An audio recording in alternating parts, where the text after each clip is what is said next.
Upon my 18th birthday, my father flung a $50 note at me, declaring, "Leave, I've paid enough for another's blunder." Okay, gather round, because what I'm about to tell you, it still makes my blood run cold and my heart pound. Can you imagine turning 18, finally believing you're stepping into adulthood, only for the man who raised you to throw a $50 bill in your face and tell you to get out?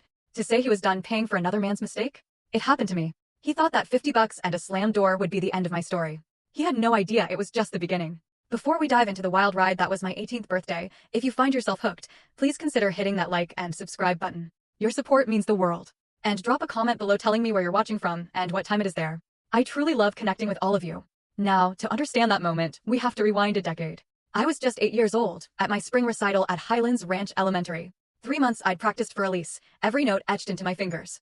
My mom, Linda, was there, front row, phone out, recording everything. She even wore her special blue dress. The seat next to her? Empty. "Richard has a last-minute meeting," she told me, a tight smile on her face. But even then, even at 8, I noticed he never had last-minute meetings when my little brother, Tyler, had his soccer games. Richard went to every single one of Tyler's matches, even when Tyler just picked dandelions on the field instead of playing. After the recital, Mom found me in the hallway. Her eyes were red, but she swore I was wonderful. "Why doesn't Daddy ever come to my things?" I asked, looking up at her. She didn't answer. She just hugged me, tighter than usual. That night, I couldn't sleep. I crept downstairs for water and heard voices from the kitchen. Richard and Mom.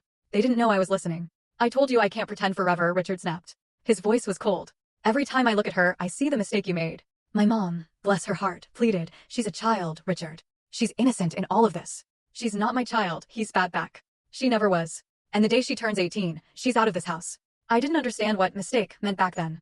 I didn't know why Richard looked at me differently than he looked at Tyler. But I understood one thing clearly. Whatever was wrong with me, it made my mother cry.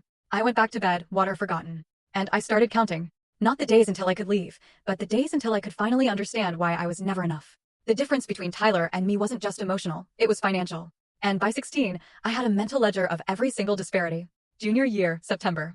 SAT registration was due, $200. $150 for the test, $50 for prep books.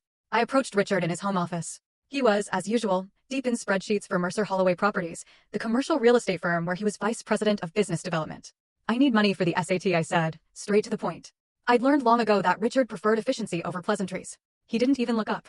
"Get a job. The registration deadline is in 2 weeks." "I don't have time to. Tyler needs new soccer cleats. The good ones cost $350.